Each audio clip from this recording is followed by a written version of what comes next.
good morning, afternoon, or evening, and welcome to the Bloody Disgusting Network. The following show is just horrifying. Beware.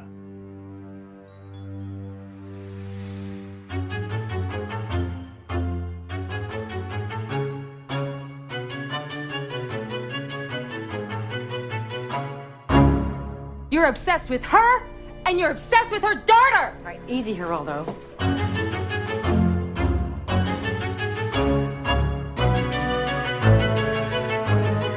And welcome back to Horror Queers.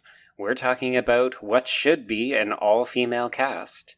We're talking monster choreography. And we're talking barbed wire where no barbed wire should go. And I'm Joe. And I'm Trace, and we're talking Daddy Pyramid Head and the things he can do to my hole with that big stick of his. Okay, ew. But mostly just because that pyramid is so big, I have questions and concerns. There is, like, fan art, and what do you call fan art that's porny? Like, I know there's, like Yaoi is, like, the manga that's, like, gay kind of stuff, but, like, I don't know. Either way, there's a lot of, porny fan art yeah. about Pyramid Head. Much like, I mean, I'm going all the way back to Scooby-Doo, when people are like, oh yeah, there's, like, total porn drawings of Scooby-Doo. There are porn drawings of Pyramid Head. I mean, I'm not surprised because there's literally porn of pretty much anything you can think of. That's fair. We are talking the foggy fog town of Silent Hill, everybody, and it's long. It's long, it's drawn out, but it's gorgeous. It's also celebrating its 15th anniversary, so... I'm so glad you remembered that. Look at you go, you old video game adaptation, you. Well, you know, and this is, our second foray into video games? I think our first one was the Fatal Frame one, but we haven't done a video game movie on the main feed since then, right? Yes, I like the subtle plug, because we have, of course, covered Monster Hunter on the Patreon recently. And soon to be both Mortal Kombat films. So everyone, go to our Patreon and subscribe to hear that shit. It should be good. We'll see. Yeah, and that was super subtle, so, Anyway. Let's move on! We've got a lot to talk about. We have a video game. We have a movie. We have other things that are, like, subtle and not subtle in this film. So I think we're going to need some help, Joe, and... I think we have our highest number of guests we've ever had this week. So, everyone, they are the co-hosts of Pod Mortem, a weekly horror podcast bringing you varying points of view on contemporary, classic, and cult horror films. They are dedicated to bringing you scene-by-scene reviews with healthy doses of trivia, commentary, and yucks. Please welcome Travis Hunter, Renee Vasquez, and John Paul Vasquez. Hey! Hello, everyone. Hi. I'm looking for my daughter Sharon and yelling her name a lot. Oh my god. Yeah, folks, we had a joke going in our Twitter DMs where it was like, if you took a shot every time somebody said Rose or Sharon in this movie, you might die. Yeah, no, you're dead. It's the only rule you need. I was having the Osbournes flashbacks with all the Sharon. Oh god. Oh my god. Well, and it's weird because in the video game, like, her name is oh my god, I think it's Cheryl. Cheryl, yeah. So I don't know Right. why it's little things like that when adapting anything. When it's like, there are obviously things to change. You can't adapt a video game like scene by scene by scene because then it's going to be, you know, anywhere from 8 to 16 hours long. But when it's something like that, when it's like, why are you going to change a character's name when it's still the same character? And the change is so subtle. Mm-hmm. It's like, why? Why is a question I have for a lot of this movie, and I know I know it sounds like I'm coming down hard. I actually do really enjoy this movie. I am aware of its flaws, and I have no shame in making fun of them. Yeah, fair. I mean, fair enough. Yeah, can't argue with that at all. So y'all chose to come on this episode specifically, or did one of you choose and bully the other two into coming on? I mean, I may have done a little arm twisting. But look, we're It's okay, here. just own that. Right. Yeah. Okay, so then the question becomes why. So Renee, why did you gravitate to Silent Hill? Well, I mean, growing up, Silent Hill was a big, like, me and my brother, Travis, would always play horror games. Yeah, well, She's being very polite because I would watch her play horror games because I was far too afraid. But I eventually grew up and was able to play them myself. But that's neither here nor there. That was last year. Yes, exactly. Very fresh. But we grew up playing horror games, so it kind of has a special place in our heart. And the adaptation itself was never anything that we really, at least myself, which is where Renee's strong arm came in. Well, honestly, I saw it and I was like, I love Silent Hill. That'll be fun to talk shit about, was my first thought. And then rewatching it, I was surprised that I'm honestly, for the most part, not mad at this movie. Mm-hmm. But yeah, I mean, it's still fun to talk shit about it. Oh, yes. I played the first one when it first came out, and the second one, and then I kind of, got a little older and didn't really play games too much. And then, of course, once me and Renee started dating and I figured out, she played video games too, and then we shared our fondness of the game, and it was love at first sight. That's I awesome. lured him in with all the fog and the monsters. But I actually love the anecdote about Travis, how you said, you used to watch her play. I used to do the same thing, not with horror games, but with, as a kid, which is like a lost, I don't even want to call it an art really, but of watching someone else play video games. I used to watch my friend across the street growing up play Zelda games because I always thought they were too hard. I was like, how does anyone figure this shit out? This is way too much to do. So I would just watch my friend play, and it was really fun. And honestly, with this episode, I didn't grow up with these games. I was a Nintendo kid through and through until about 2009 when I got my first PlayStation 3. And oh, wow. I know. Well, I know. And so I only got a PlayStation 3 because Resident Evil 5 was not going on a Nintendo system, because I only got into horror games because they remade the first Resident Evil game for the GameCube in 2002. So I played all these Resident Evil games, and they put 4 exclusively on there for like a year, and then they were like, oh yeah, 5's coming out in 2009. P.S. It's not on a Nintendo system. It's only the PlayStation and the Xbox. So I was like, well, fuck, now I gotta get a PlayStation, I guess. Yeah, so you got strong-armed as well. Pretty much, yeah. It's the console wars. By the gaming industry, yeah. But I never played these, so I watched some playthroughs of some. I watched one playthrough of the first game and one playthrough of the second game just to kind of see what these games were like, because I honestly had no idea, and it just brought me back to that time as a kid of just watching someone else play video games, which sounds boring in theory, but not actually. It's kind of fun in practice. Well, I think watching the gameplay differs, right? Because there's a cinematic level to the game. It's scary, it's moody, it's atmospheric. In a lot of ways, it's what we've come to expect from the games that have grown in popularity, like The Last of Us. Like, I can see direct connections to the more popular games that we have nowadays to some of these older games. Like, they really set the mold. Mm-hmm. Oh, for sure. Well, and it's interesting because whenever I hear people talk about Silent Hill, the games, it's always like, oh my god, I had to turn the light on, it was too scary, and I felt that about some of the Resident Evil games, but watching Silent Hill, I was like, oh, that's not really that scary, but it's because it's so different when you're just watching it as opposed to actually participating in the horror. And it's like watching it, I'm like, okay, I realize that playing this would be scary. And that's kind of why I like horror games so much, is because I think, and maybe y'all feel the same, but as horror viewers, like, I still get scared in some movies depending on what, but I'm a bit more hardened in my fear, I guess. And so the participational element in horror video games, I really appreciate, because it makes me feel more, it scratches that itch, I guess. I'm chasing that high of like being scared. Absolutely. Well, in horror films, you're in the back seat. Mm-hmm. And so playing the game, I remember, speaking of Silent Hill, that last Silent Hills game that we never got. Oh, God, I know. Mm-hmm. When I played that PT, that playable teaser or whatever, John Paul was watching me, and I was like, I literally can't go around this corner. Like, I had to hand him the controller, because it's like, I'm not doing that to myself. Like, I'll watch somebody do it. That's the thing with PT, right? Like, and listeners, if you don't know, yeah, PT was it's a playable trailer that was teasing the concept of a new Silent Hills game with the involvement of Guillermo del Toro, and Norman Reedus was going to star in it. And the playable trailer was like 20 minutes long, and you're literally just in one hallway the entire time. as a ghost lady stalks you. Yes. And it's horrifying. It's terrible. Yes, absolutely. But we'll never get it. So, yeah. Yeah, R.I.P.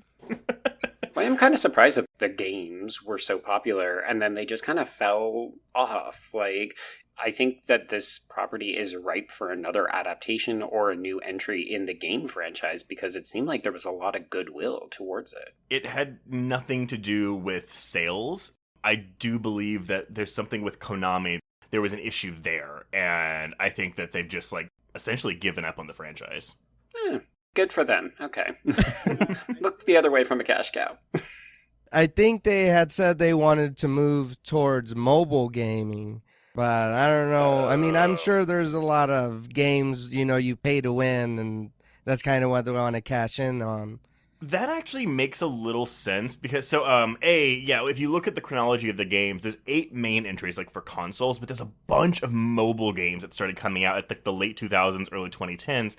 And we just covered Monster Hunter for the Patreon. Sorry, this is not an intentional plug, but because I had never heard of the Monster Hunter franchise, and I was doing research, and it was like, oh yeah, they were really popular in Japan because for the longest time, the Monster Hunter games were basically geared towards mobile systems like the PSP, which are huge in Japan, but over here in the United States, we prefer major consoles. So it wasn't until like 2 years ago when they really released one that was geared towards a console that it took off in the States.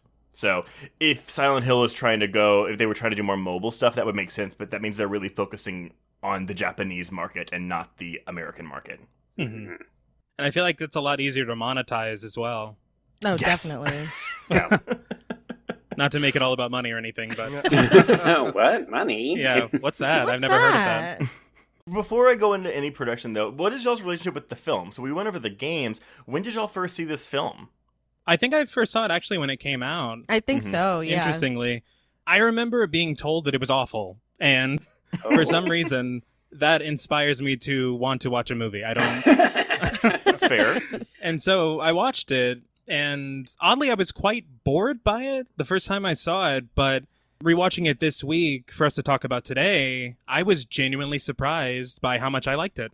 Mm-hmm. I mean, there are issues, don't get me wrong. I heard a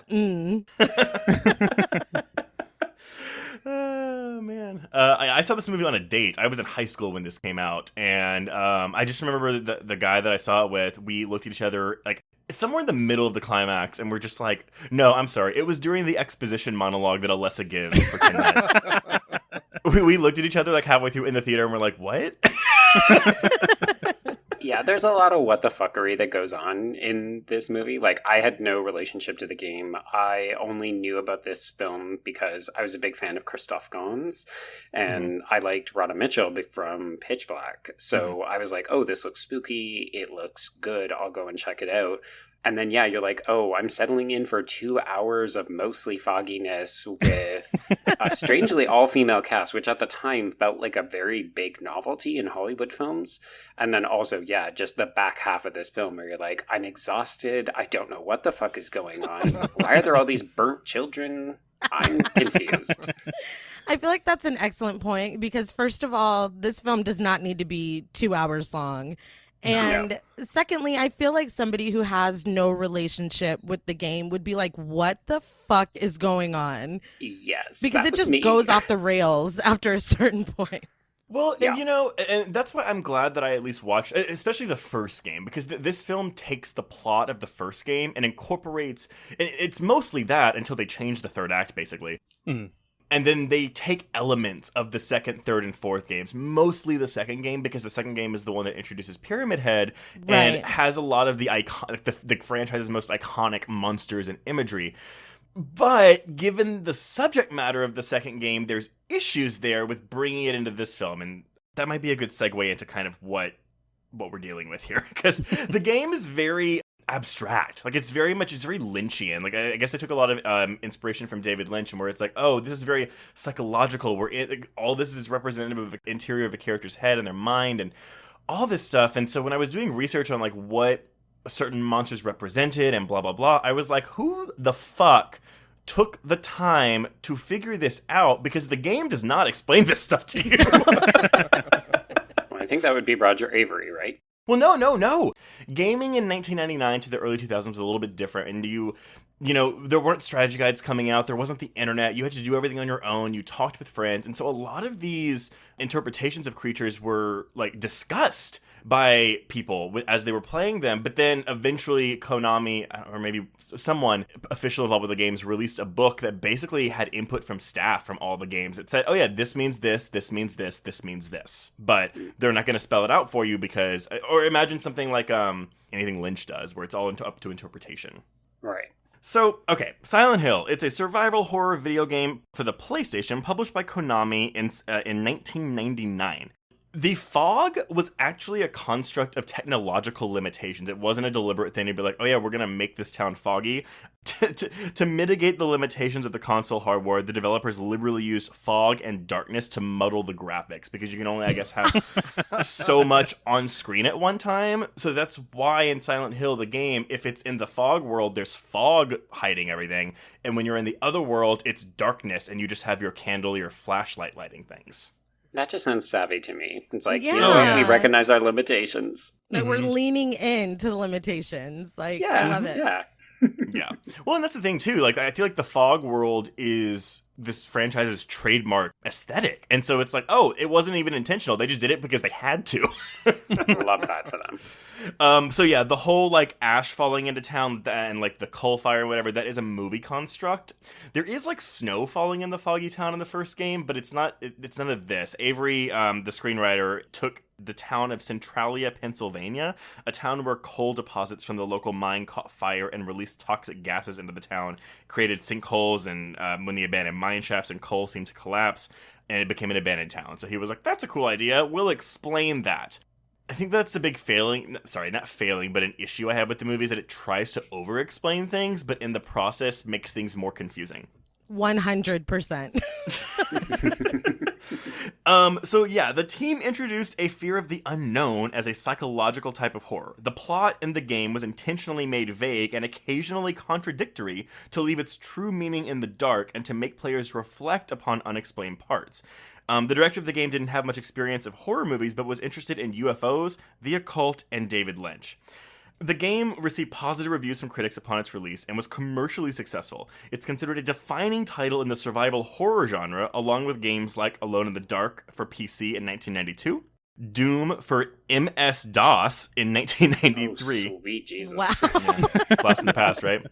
And Resident Evil in 1996 for the PlayStation. So this one does come late. It's the tail end of the 90s, but it's before Fatal Frame. It's considered by many to be one of the greatest video games ever made, as it moved away from the B-horror elements of something like Resident Evil and more towards a psychological horror style, emphasizing atmosphere over all other things.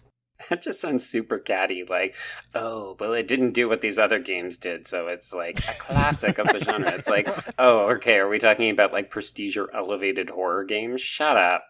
Kind of. I mean, that's the thing. Like, watching the footage, and again, y'all can chime in if y'all remember this, but it's a lot of running around this town. Yes. Mm-hmm. I was like, I feel like I would get bored playing this unless I had a strategy guide. But it's a lot of, it's running around like, where the fuck do I go? But that's the fun, right? You're exploring. It's terrifying because there's monsters running around. Yeah, that was one thing that I do remember, was a lot of the running around and trying to remember what street you ran down, and now I got to double back because I got to go over here. And so there's a moment in the movie when they're about to go to the hospital basement, and Rose has to like memorize the directions to the map on the room she has to go to. And the map looks just like the in-game map for the hospital, and it's like, oh my god, she's the player. This is what people had to do back then. Yeah. Right. And that was fun. Oh god. No, and that's the thing too, is I will say that I think in terms of a video game adaptation, this might be one of the best I've seen. Not just as a film, like I have issues with it, but it just in terms of adapting a game, it captures the style, the tone, the atmosphere, so many other things about it better than most video game movies I've seen. I would agree 100%. As we were watching it, I was like, man, you can really tell Christophe Gans loves this game. Oh, yeah. Yes. It's not Uwe Boll. Oh my God. As soon as Trey said, like, Alone in the Dark, all I thought was, okay, well, if we're going to talk about bad video game adaptations, like, there is the gold standard of just absolute shit. Yeah. That's staying close to the game a little too closely. Yes. So yeah, the game actually follows Harry Mason. So it's technically the Sean Bean character that the game follows, because the wife is dead in the game. As he searches for his missing adopted daughter, Cheryl, in the eponymous fictional American town of Silent Hill. He stumbles upon a cult conducting a ritual to revive a deity it worships, and then he discovers his daughter's true origin. In the first game, there's not really a reason given for the otherworld's existence. The common consensus is that you're stepping into the mind of Alessa, the dark version of Cheryl. Some people think it's an alternate dimension, or some people think it's Alessa's nightmare has manifested in the town, conjuring up poltergeist, but the monsters are all supposed to be representative of something in Alessa's psyche. So, like, the gray children that attack her in the alley, they're supposed to represent Alessa's classmates, as seen through her eyes, reminding her of her torment. In the game, they carry knives to represent, like, how the words would literally, like, hurt her. Not literally, I'm sorry. Figuratively hurt her. Well, if they got knives in the game, that's the part where they're going to... Literally. Right. And then there's evil doctors and nurses that represent Alessa's view of them as they cared for her after her immolation. But, important to note, in the first game, they aren't the sexified nurses we see in this film. Those are for the second game, and there's a reason for that. But basically, the explanation in the game is, 7 years earlier, not 30 years earlier. Dahlia, who is her mother, but in the movie they split Dahlia into two people. There's Dahlia, her mother, and Christabella, the cult leader. In the game, Dahlia is the cult leader. She conducted a ritual to force Alessa to birth the cult's deity. Alessa survived, but she's all burned up and really angry and shit. Her mental resistance to the ritual caused her soul to be bisected, preventing the birth of the demon. So one half is manifested as the infant Cheryl, whom Harry and his wife adopted. Harry, sorry, the Sean Bean character, because that's his name in the game. And then Dahlia casts a spell to bring her back, blah, blah, blah. In the end, the demon does get born, and you gotta fight it, blah, blah, blah, blah, blah. Yeah, so super simple is what you're saying. Very clear. Not at all, but that's kind of my big thing, is like the movie... Instead of it's an evil cult that wants to sacrifice a child to give birth to their god, the movie's like, no, they're going to be a religious cult that hates sin, and that's it. I mean, for idiots like me who are going into this because they're like, spooky and Radha Mitchell, that's probably a smart decision. Well, that's the other thing, too. So really quick, because I want to ask y'all's thoughts on this, because I do think that this is a film that works better if you've played the game, and that's fine, but I do think that that's also bad for casual viewers. It's a barrier when you're spending, like $60 million on a movie that you're hoping will make its money back, and in order to do so, you need to bring in non-game players. Mm-hmm. So that is an interesting strategy. So my last point about the games is this. So the monsters in this movie, most of them are from Silent Hill 2. So we have the sexy nurses. So Silent Hill 2 is about a man who has murdered his wife because she was terminally ill, so he smothered her with a pillow. And the whole game is him basically working through his guilt of killing her, and also the sexual frustration he felt when he couldn't have sex with her because she was so sick. Oh, Jesus Christ. He's a class act. Yeah, I mean, granted, the game does a better job of, because like it's like a twist at the end of the game where it's like, oh, he killed his wife, blah blah blah, and he's actually went to the town to kill himself, which he does at the game's end. But like, so like the nurses, the sexified versions of them are supposed to represent the character's subconscious memory of, well, the reason that their faces are all like, they have no face, that represents the smothering of his wife with a pillow, but the uniforms and their cleavage represents his sexuality, possibly stemming from the time he spent with his wife in the hospital. In the game, in the movie, there's also the lying figure, which is the one that spits acid on Cheryl and Rose. On Sybil and Rose when they're at the town's edge.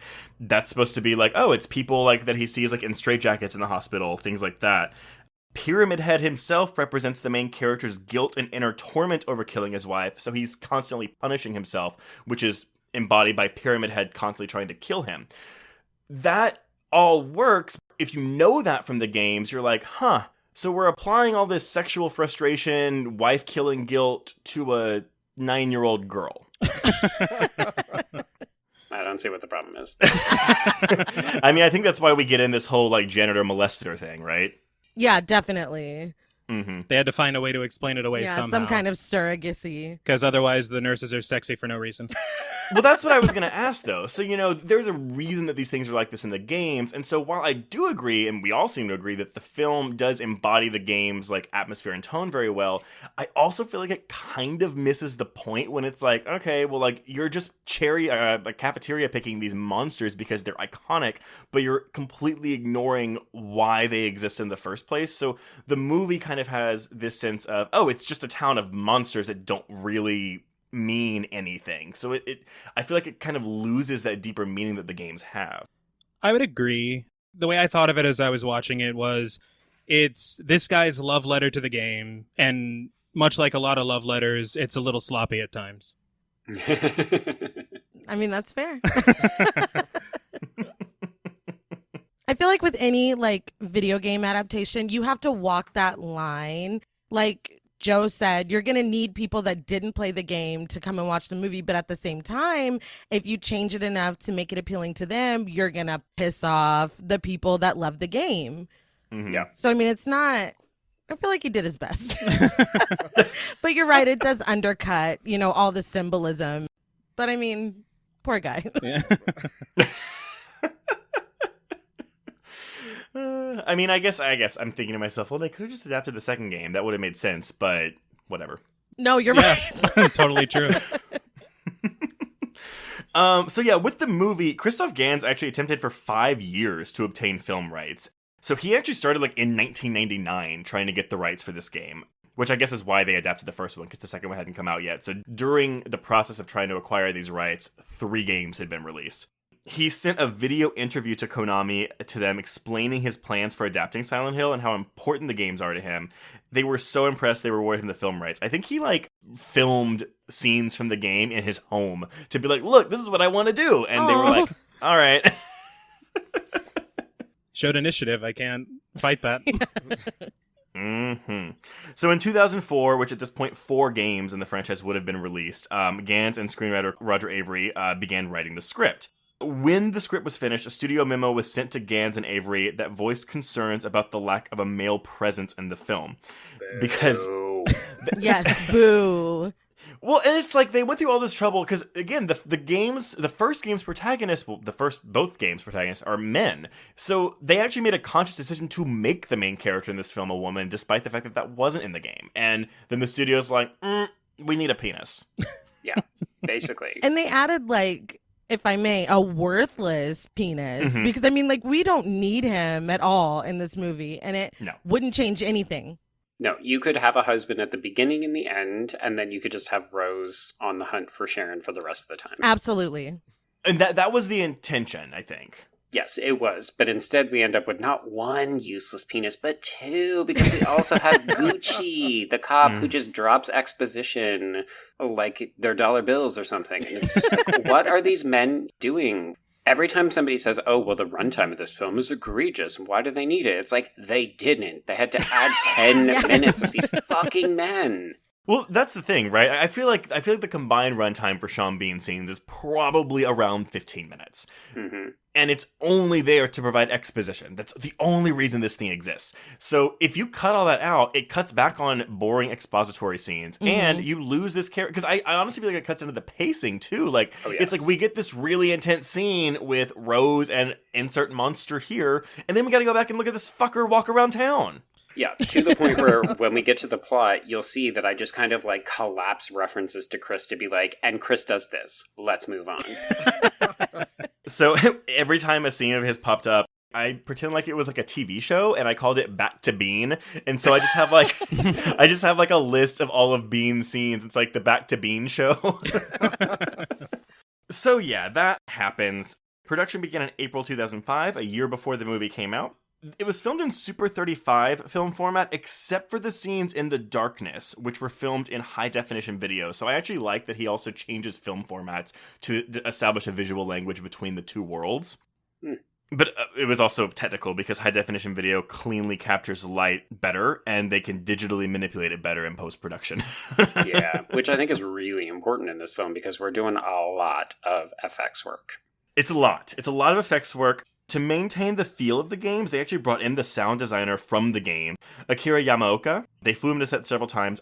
All the music in this movie is video game songs, with the exception of Johnny Cash's song. And it's either like lifted directly from the game, or the score was taken, they re-recorded it and put it in the film. Yeah, you can tell. And then, so Sony bought distribution rights for $14 million, released it under TriStar Pictures. It was released in theaters on April 21st, 2006. But, like most video game adaptations at the time, critics were not allowed to see this movie in advance of its release, which is a red flag, at least for me, when I'm like, oh, they don't have faith in this movie. Yeah, they're trying to hide it because they want to get that first day rush before people can read reviews. But here's the thing. Okay, have y'all ever seen, I don't know, well, yeah, let's say House of the Dead or Doom? Yeah. Unfortunately. Those are, like, noticeable turkeys, you know? Like, they are bad movies. Doom arguably has some fun, but it's still bad.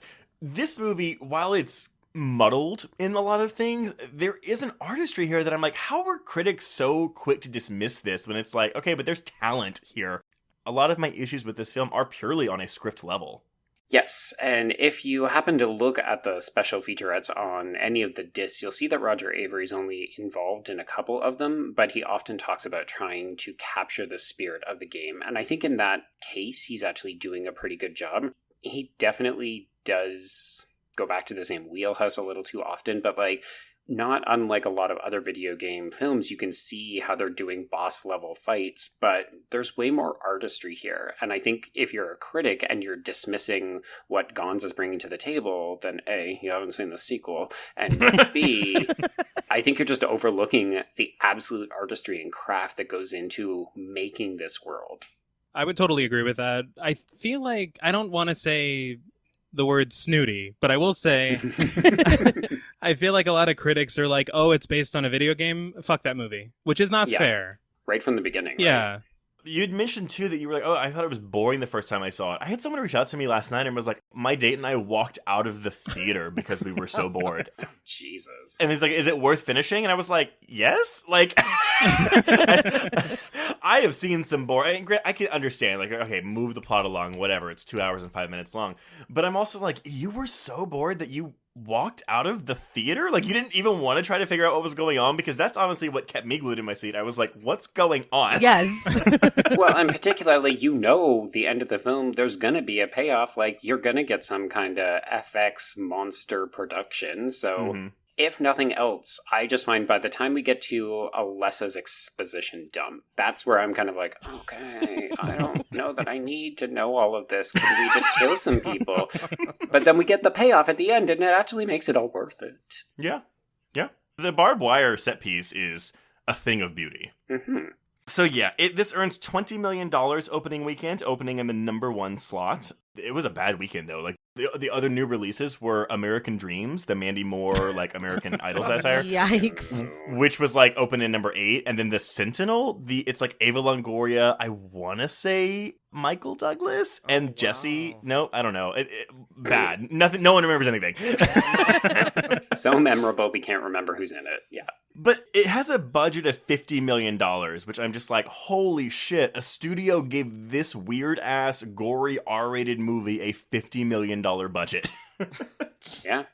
It grosses $46 million domestically, so technically it's kind of a bomb, but it goes on to gross $100 million worldwide. And yeah, I think maybe that gross is why it took us 6 years to get a sequel, but I don't know. Well, they should have waited longer. Or, like, never. Have you all seen the sequel as well?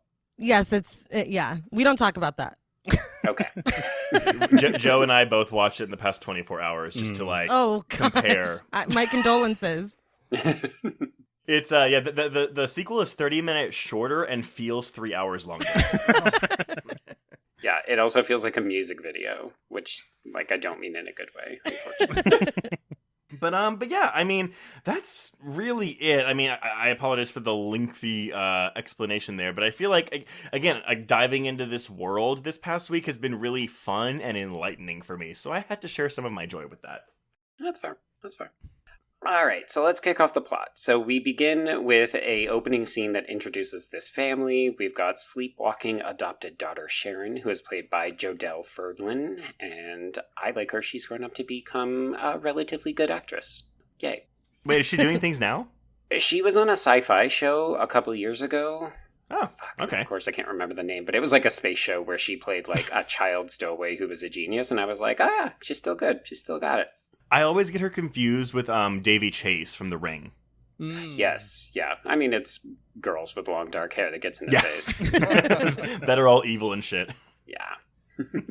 So we also have protective Mother Rose, played by Radha Mitchell, and then we have a bland penis in Sean Bean's Chris. And all you need to know from this opening scene is that Sharon is sleepwalking, having these bad reactions, and she keeps saying that she needs to go to Silent Hill. But from the get-go, the camera work is on point here. Like, it's a lot of flow. Even the scene at the... Are we going to call this a ravine? A cliff? I don't know what it is. Sure. It looks great. I will say that credit should be given to cinematographer Dan Lauston. He's actually one of Guillermo del Toro's go-to cinematographer, and that's why it looks so good. He also does the John Wick sequels.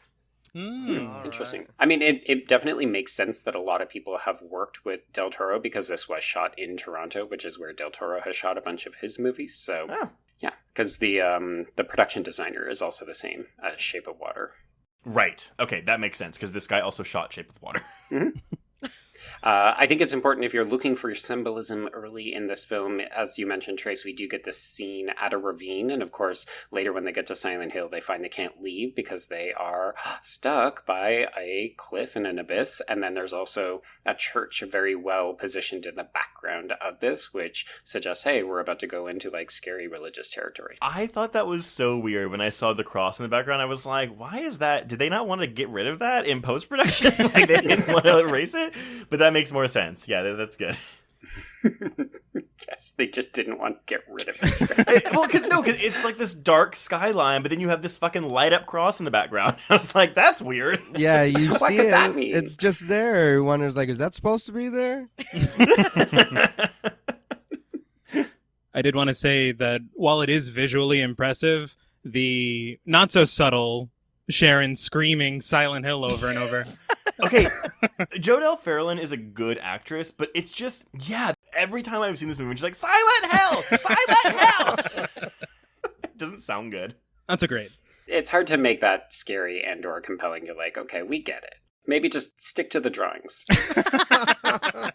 They found her at the orphanage, in Silent Hill or just outside of Silent Hill. So... It was in Brahms, please. Let's get the details correct. Okay, but nevertheless, there's a way to, for them to be like, oh, we need to take her back to that town we got her from. Mm-hmm. Instead of having her go, Silent Hill! Silent Hill! Dead by dawn! Dead by dawn!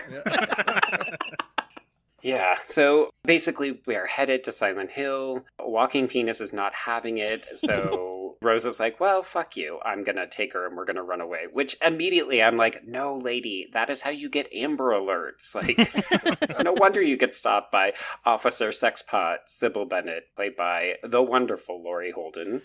Okay, so do y'all have a connection with Laurie Holden? Because for me, this is the first thing I ever saw her in. I did not realize she was an X-Files actress. Yeah, this is where you're missing all of these key secondary actors from a bunch of things because they got their start or they broke big in X-Files. Mm-hmm. Yeah, I had no idea either. Yeah, I think this was my first introduction to her too.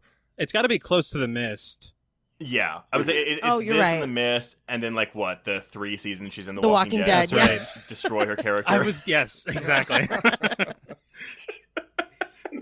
But I like her in this movie. She definitely, we've got a queer-coded, she's a butch cop. Oh, yes.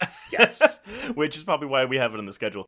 Mm-hmm. But she's also kind of obnoxious, in that copy way, where she's just I don't know, suspicious of everybody. Well, I will say, I find that there are some really heavy cruising vibes at the gas station when she first meets Rose. And I'm talking not cruising like she's eyeing Rose up, which, maybe she is, who knows. But I mean the actual depiction from Cruising where we have the killer who puts on the police outfit with the shiny reflective sunglasses and that kind of stuff. Oh, gotcha. I mean, I guess they try to excuse it away with like, well, she did have that kid that was abducted and she stayed in a mine shaft with for 3 days. So, like, she's on edge, but therapy. Yeah. I mean, this movie is awash in mother figures, which, again, get the penises out of here because out. It is obviously a very matrilineal, maternal-oriented film. So it makes sense that Sybil... she doesn't have kids, but she's very much a mothering figure to Rose because she protects her until Rose gets enough agency to protect herself and Sharon later. Mm-hmm. All this to say. So Sybil tries to pull Rose over, and Rose is like, fuck you, high-speed chase! But it does cause them to both get into an accident, and Rose knocks herself out because she has almost run into the apparition of a girl in the road, and... I know that this movie is old, but also can we please get rid of ghost girls in headlights causing car accidents? Mm-hmm. Little overplayed. Yeah. Yeah, it's a trope in horror. I will say that I at least appreciate that even though we're in a 2-hour movie, we are in it to win it. Like, we are kicking off. We are in this town at the 15-minute mark. Yes. No, I love it. Because, as we mentioned, that sequel is like you could set an alarm and take a nap before you get to Silent Hill. Yeah. So fucking long. No, please, have a set piece in a goddamn mall food court. That's what I came to see. Oh, God. Okay, so when Rose awakens, she notices that ash is falling from the sky. Sharon is gone, so she goes to look for her. And as she's wandering around this town, which is pretty empty, it's foggy. These shots, though, this is when it's like, oh, this is gorgeous. Like, I love everything about her just walking around this foggy-ass town. Yeah, and JP, I'm imagining when you were talking about, like, yeah, there's a lot of just, like, running around in the game. This must be like, oh, wow. Yeah, they got it. Yeah, I did, and I know y'all mentioned it earlier. I do appreciate the camera angles they have and some of the later scenes and, like, how they turn this scene from the game, you know? Like, it looks really good. Yeah, like they clearly studied the way the camera moves in the game and they try to replicate it here. So it's not just about like capturing the moody atmosphere. It's like, oh, we're putting you into game mode here. Right. Well, we're about to get another big one with this alleyway sequence because this is shot almost exactly like the alleyway sequence that starts off the first game. Oh, really? Okay. Mm-hmm. Like, I'm talking like when she rounds the corner and the camera's kind of like going over her and kind of rotating. It's exactly like that in the game. It is wild. Yeah, it did. That looked really, really cool. I was like, man, that's the game right there. Yep. I think that should have been the subtle cues to the fans of the game as opposed to going a little overboard with the use of the wrong monsters. Right. Mm-hmm. I mean, it's tricky. So this is 2006. This is 4 years after Resident Evil comes out. And I don't know if y'all are familiar with that franchise at all, but that's one where the first movie, like, eschews every single aspect of the games except for zombies and the corporation. Yeah, it kicks the games to the curb for a little. It does. And there's a reason for that. Like, the director wanted it to be a prequel to the games, and then the sequel would be, like, the actual game, whatever. But it's like there's a happy medium that needs to happen there, right? Like, when I saw this movie in 2006, I wasn't looking at this alleyway thinking, oh, that's just like the games, because I hadn't played the games. Mm-hmm. Watching it now, I'm like, oh, I can appreciate this more. But even without that game knowledge, it's still nifty camera work as it's happening. Yeah, absolutely. If you know Gans' work, like I was a fan of his from Brotherhood of the Wolf, and he is a really visually dynamic director. So this to me was like, oh, he's just giving it a little bit of a French flourish, if you will.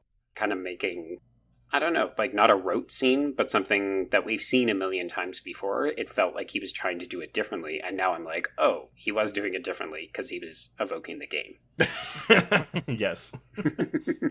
So in this set piece, she's basically in some kind of underground section with a bunch of chain link fences, and she discovers this disemboweled miner, and then she gets pursued by these gray children into a nearby building where she faints. So what do we think of this set piece? I personally think it's fantastic, with or without knowledge of the game. I was like, wow, they massacred my boy Harry Warden from My Bloody Valentine, but I think it's all worth it. Yeah, I love that there's a moment later on where we actually see the mining costumes hanging in the church, and I was like, oh shit, I get that reference. Well, it's not a reference to My Bloody Valentine, but like the way that they're hung, I'm like, oh, that's actually appropriate to the way that you would do it in a real mining situation. Mm-hmm. Love it. Yeah, I like this too. And again, this is where for me, like the change to like the fiery town thing works, because when the darkness is over, which I don't really know how many times this happens a day, but I like that they kind of like dissolve into ashes. Like they just like lift away in ash. Mm-hmm. It's a good visual. I do think, I mean, the CGI here is a little, it's not the best, but it's not the worst. Yeah, and I feel like in 2006, it definitely could have been the worst. Yes. So like what we got, I'm grateful for. Mm-hmm. It is one of those things, though, because, you know, we have Pyramid Head and the nurses are, like, real, actual actors. I'm sorry, dancers in makeup. But then, I guess... This is a real actress. In the Grey Child? Yes. But I guess covered in green screen CGI stuff so they can CGI over her? Nope. What? What? It's an actual, like, she's quite short. It's an Asian woman, and, yeah... It's actually a shame because I think the FX work on her makes it look like a fully CGI creation, but no, this is an actual actress who had to like do the choreography just the same as all the others and like figure out a way to walk, and then they replicated her. Like there's only one of her, but obviously there's multiple Grey children. Okay. But yeah, it's a real actress. So okay, so it is a real performance aided with CGI effects as opposed to a purely CGI creation. Correct, yes. Okay, I'm sorry. Then that versus the actual completely physical performance of Pyramid Head and the nurses. Like, I do think that the acid spitting figure we get later does look bad, but that's just because it's in the light. Right. That is also a natural person. God damn it! I told you to watch the choreography featurette, bitch. There were a lot of featurettes. Plugging for Shout Factory, I guess. But the Blu-ray for this has a really intense amount of special features that are very long but very detailed. Mm, yeah. I don't think any creatures are purely FX except for like the beetles or whatever. Oh, yeah. That makes sense. And the barbed wire, obviously.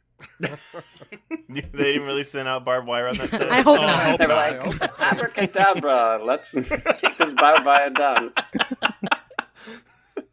Does anyone have any sentient barbed wire we can borrow? Sean Bean? No? You're not doing anything. You might as well go look. All right, so Rose awakens. I don't know how long it is. Like, we never know what time is like in this alternative world, but she awakens in a bowling alley, which is a game location, and we get Johnny Cash's Ring of Fire.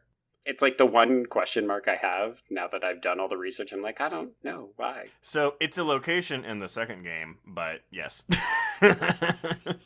Okay, so my point stands. Yeah, it's in the game. There you go.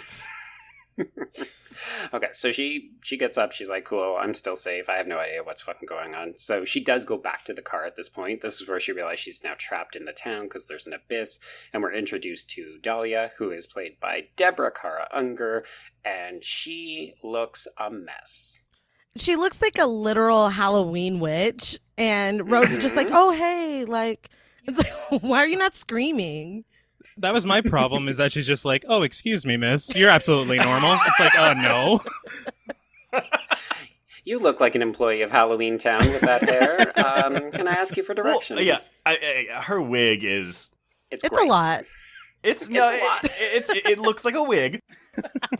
But I actually really do like Deborah Kara Unger. I wish she had more to do in this movie. Like, she has maybe 3 scenes. Mm-hmm. Yeah. But yeah, you're right. Yeah, I love the. Oh, hello, old hag. How are you doing today? I mean, I wasn't sure if that was also like a game thing where you just come across a bunch of shady, questionable people and you're like, hi, what's happening here? You do, but the thing is, in the game, Dahlia and Christabella are the same person. So, like, right. Dahlia is an evil figure. So by splitting them up, which is fine, like you can make that choice in your movie, but to me it renders Dahlia almost a little useless because she doesn't really have any agency. Like I guess the thing is that she's the one hiding Sharon, so that's the thing. But meh. Well, she's also a bit of a harbinger, and she's an example of a fallen woman. This movie is all about how society treats mothers with illegitimate children, and considering that it is all about female energy, I think it's important to have a mother who's basically been kicked to the curb. Y'all, I did not remember that the reason people hate Alessa so much is that she's a bastard child. Yeah, I forgot about that too. In the 70s? I'm like, what is... Can y'all chill?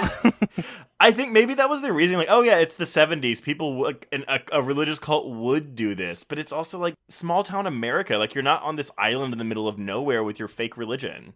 Yeah. You can drive to this place. Well, sometimes. It depends. Fair. If you've gotten there, you can't get out. Yeah. Yeah, I don't know. It's tricky, right? Because we think of the 70s as like that moment where women's lib really starts to take off. So I do feel like there's some kind of connection to be made there where it's like, oh, we are in a small town with conservative values and we don't want women of a certain kind here.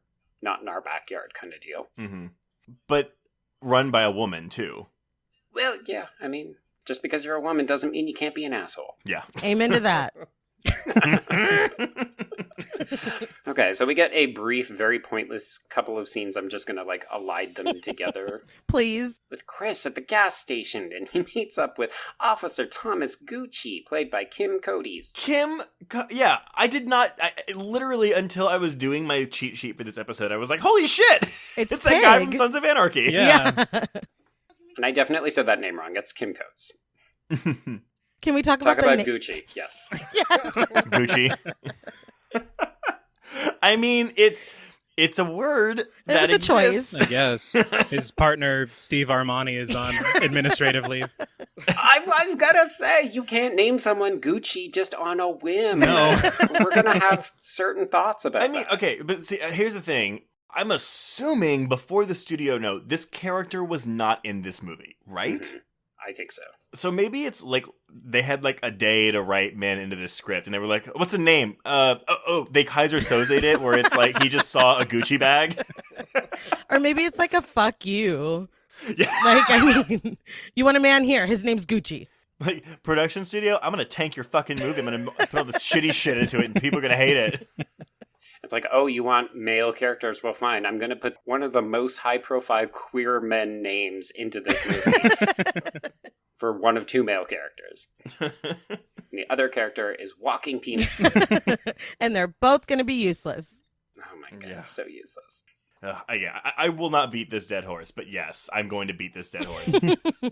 Actually, someone make a fan edit of this movie without those scenes. Please. Please. I do wonder if the flow, like how the flow, because I mean, I can only imagine it, but like, I think that this movie would be so much better without them, and it would flow better too. Yeah. And nothing against Sean Bean, but every time he comes on he's fine. screen, I'm like, bathroom break, right? He has nothing to do. He has nothing to do. No. Oh, I'm feeling peckish. Maybe I'll just hit the fridge and see if there's any leftovers. Yeah. He's at craft services the entire time. He actually never left the set, so even when they're filming Radha Mitchell, he's over at craft services like, good job, Radha. Killing here it, for ya. girl. I'm here for you. Oh, you're going to make a phone call? Do you need me to pop over to the set? Just, sit on the side with my cell phone? No? No? Okay. All right, cool. I'll just be here. Actually, random timing too, because the sequel came out in 2012, so it would have been like he did the Silent Hill sequel like right after Game of Thrones. Ooh, Gosh. how the mighty have A fallen. moment of silence, please. It's like Ned Stark is dead. Might as well go do a Silent Hill movie. I mean, if nothing else, this film also doesn't work for his filmography because he doesn't die in it. And he doesn't You're die in the right. sequel True. either. Clearly, nobody cared about the Sean Beanness of it all. All right, so back in Silent Hill, we've got Sybil arresting Rose. This part's a little bit annoying because it feels like it goes on forever, and you're like, no, there's clearly shit happening. Okay, but here's the thing. What is she arresting her for? She says, I'm arresting you. You have the right to remain silent, blah, blah, blah. What is she arresting her for? Well, she did speed off when she was pulled over. Mhm. Oh, Yeah. that's true. I guess, yeah, evading police force. Wait, that's a crime? I think we can assume that because Chris canceled the cards that he might have also reported a child abduction. No, I don't think so. I don't think he would have done that. I hate him even more. Neither here nor there.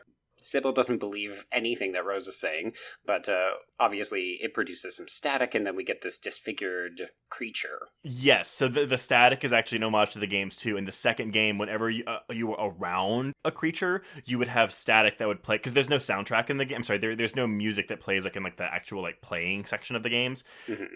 Except for when you are around a creature, and it's the static sound, and there's a low mumble of "you're in danger" on the static, and so that's what this is homaging. I do think it's interesting. I don't know if it's an intentional like class critique of sorts, but we get a lot of from the law enforcement. You city folk and your fucking cities, and you're rich in your fucking cities, and you don't like small towns, and blah blah blah. So there's a little bit of that, but I do appreciate Rose's "fuck you, you stupid cop." That felt great. Yeah. It did.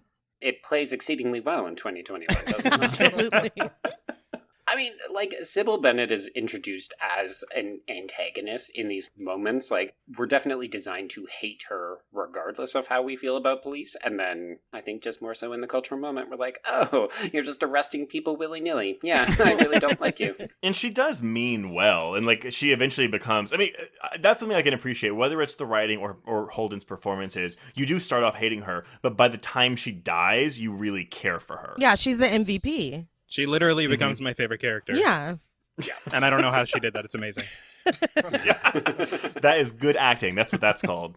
This is true. Also, we should just make a note that I want to praise this film because it does so centrally focus on females and like female performances, but also it feels so fucking masculine that she gets spit acid on and she's like, I gotta whip off this helmet and this jacket and reveal my super fucking tight top.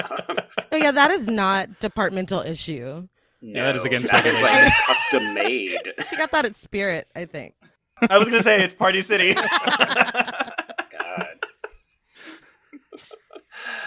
Costumes by Halloween Town. Thank you for shopping. I just imagine Laurie Holden like, oh, are you going out for Halloween? No, I'm in a movie.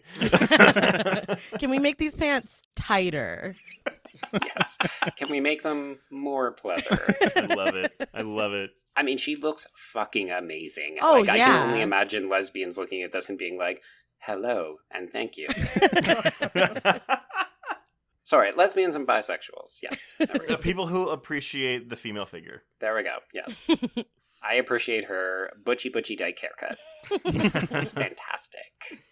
Okay. Yeah, so while Sybil is dealing with this, we have Rose using the distraction to run off to Midwich School. Another map thing where she has to look at the map to go through the town. I don't know for sure if it was a thing, but I like to believe that the streets on this map were streets in the game. Yeah, they were. Oh, cool. Okay. See, little things. There we go. Yeah, there is stuff about Gucci and Chris, and they're in the town and they're driving through, and who could care? So, back to Rose. She finds a desk that's marked witch, and this is our introduction to Alessa Gillespie, and we get a little bit of a flashback about Alessa being bullied by classmates, and this is where we follow her up to the bathroom, and then we get a bathroom set piece. I love this. I think this is fantastic. Agreed. It was kind of reminiscent of, it was like borderline Cenobite behavior with what they did to Colin. A little bit. Yeah. So, funnily enough, actually, one of the makeup effects guys on this, makeup effects. He got his start working on Hellraiser films. Well, You nailed it. Yes, and we should note that, so the figure that she finds in the bathroom is that of the janitor who will later be revealed to have sexually assaulted Alessa, and this is the same actor who plays Pyramid Head and is also the choreographer of all of the other actors who play creatures in the film, and that is Roberto Campanella. And the funny joke behind the scene was that when he was in Pyramid Head costume, his butt was always exposed from behind, so all the women on set were like, hey, it's a good day when you got Pyramid Head. I actually have a question for y'all, because I might have been really dumb. And the times I had seen this movie before, I had never realized that Alessa had been molested by this janitor. I know it now because I learned it in my research, but I'm not 100% sure if the movie makes it that clear. But maybe I'm just really ignorant in this aspect. Yeah, I definitely was taken aback by that rewatching it. And I think they allude to it later, but yeah, they definitely don't spell it out. there's one line in particular where Dark Alessa is over-explaining everything. And she says something along the lines of, you know, it can happen to young girls on their own. And then it's a shot of Colin You're right. looking all evil and gross. Well, and that is it. That is the one inkling. So maybe it's just you know what? I think what I had done was I zone out during that monologue every time.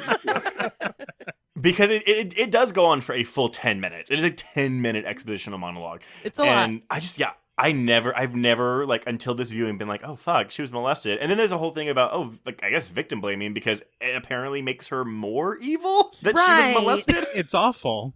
Yeah, Hollywood does love to do that, where it's like, oh, if something bad happens to you, you're going to get super fucked up as a result. And it's like, oh, wow, is this the message that we're delivering Like, to can we victims not? or survivors? Well, I think that's where, though, the adaptation process becomes interesting. Because like y'all said, yeah, this is a female-centric story written by two men.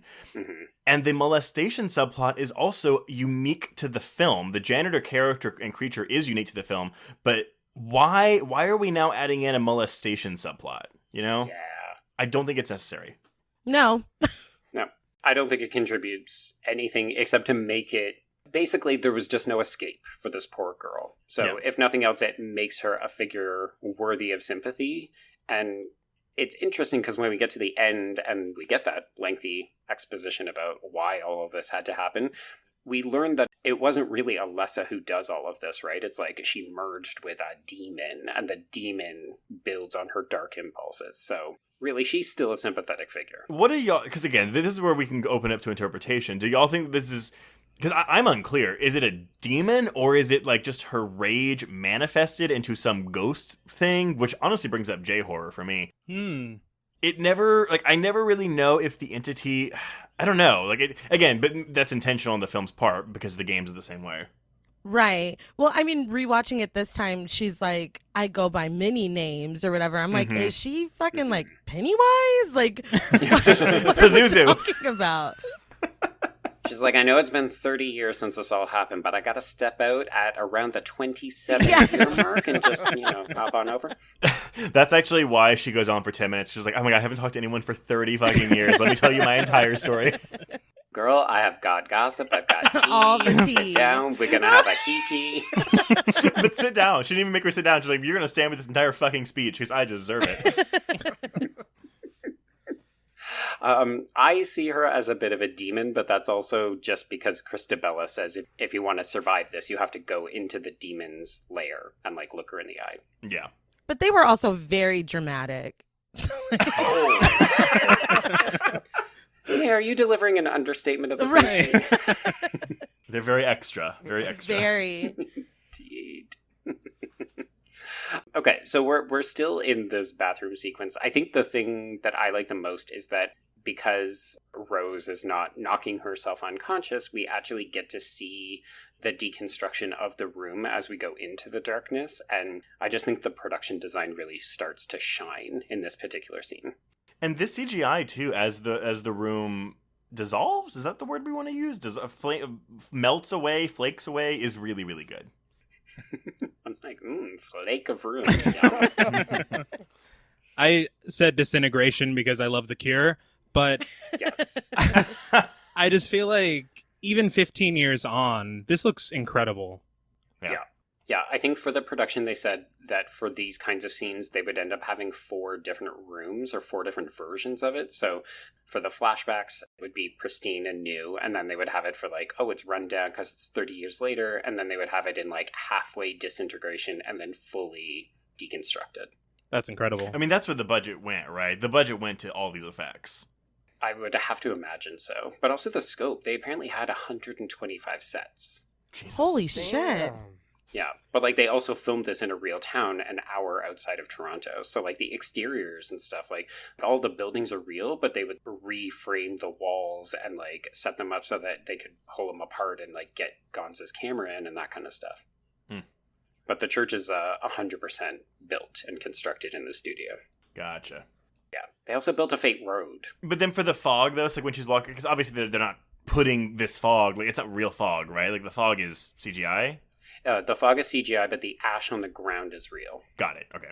It was a labor of love from what I could see behind the scenes. And that's why, though, like when I see, I mean, I don't know, going back and reading some of the reviews where it's like, I think Travis, you said this, but it's like, oh, they're just dismissing this film. It's like, yeah, that's the thing too, is like, this is a $50 million film that a lot of work went into. And while I still have problems with it, I can't imagine being so douchey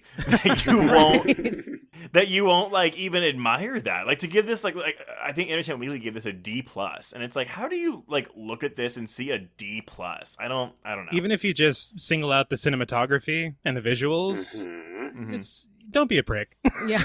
Yeah. It's the snobbiness, like you said.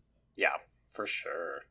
Okay, so Rose manages to escape from this. This is where we do get our introduction of Pyramid Head, and I think this is 100% one of those. If we're going to make this movie, we may only get one kick at the can. We have to include this iconic character, but I kind of think it was worth it. I mean, he looks great. Yeah, he's scary as hell. Okay, so basically we get him here, and I do like this set piece we get where he's like driving the knife through the door and like swiping at Sybil and Rose. But after he skins Anna later, we don't get him again, right? He's out? No, he's out. Okay. Yeah, I guess that's the only thing, though. It's like, what is this? In the movie, like we're removing the games from it. What is this? Your worst nightmare. Yeah. I almost think it would have been cool if he was like the protector of Alessa. Like he was the one that was in her hospital room and she like sends him out to do her bidding or something. Right. Like a henchman. That would be great, yeah. That would make a lot more sense. But we just get like back to Hellraiser, just a man looking for some skin.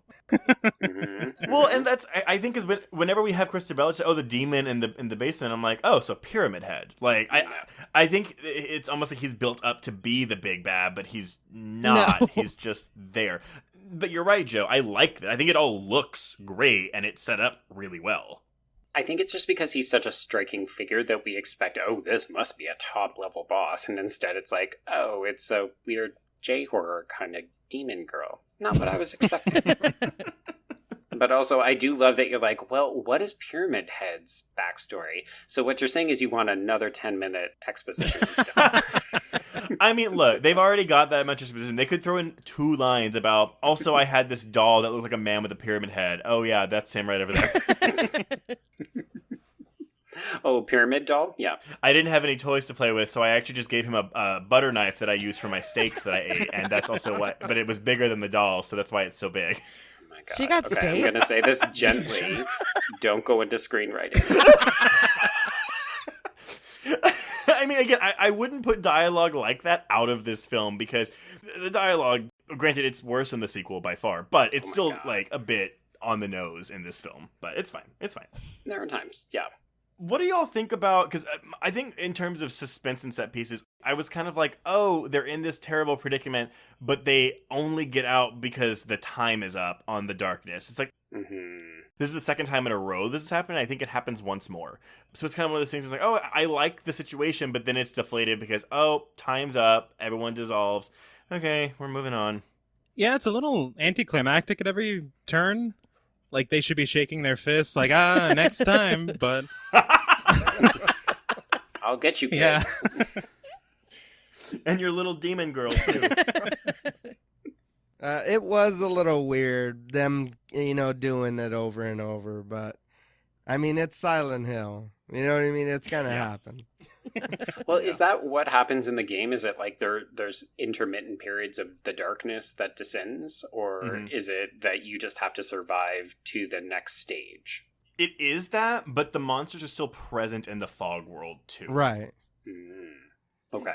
But I want to say, maybe I'm wrong, I think Pyramid Head is only in the other world, but like the Grey Children and the nurses are also in the fog world, so it just depends. Okay.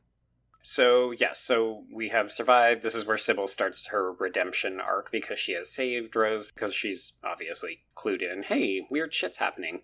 There's like a throwaway scene where Rose and Chris are in the same spot, and you're just like, oh, they're in the same place, but they can't see each other. Mystery. Oh, I don't care. I think this actually makes it more confusing, is having this cross-cutting scene where they're in the same place. It creates something interesting for me with all those match cuts of them in the same location. But like you're saying, there's you have to accept this, or else the movie is just whatever. Yeah. I think it's to set up the end where you realize, oh, she's kind of taken the Silent Hill with her home because she can't still now see him. But yeah, I would have gotten that regardless. I don't need it here. Oh, I have thoughts about the final scene of this movie. Well, we'll get there in 2 hours and 5 minutes. I had thoughts about it 15 years ago, and I have thoughts about it now.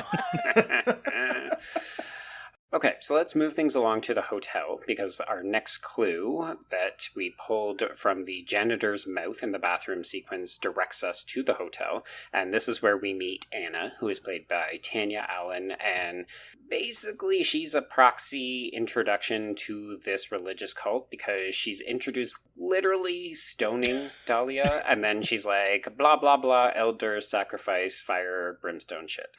Yeah. Witch burning is not where I expected this movie to go. Mm-hmm. Was unexpected.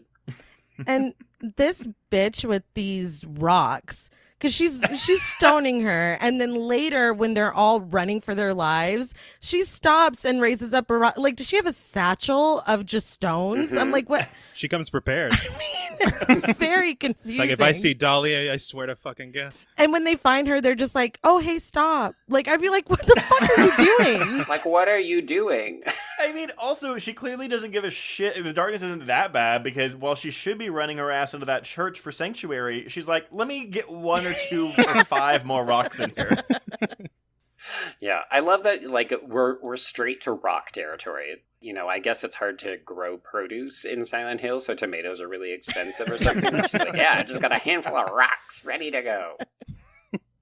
We do get some, like, cryptic messaging from Dahlia. She's like, fire doesn't cleanse, it blackens. Evil wakes in vengeance. Be careful what you choose. And it's like, all right, this is maybe going to pay off later? Kind of, I guess.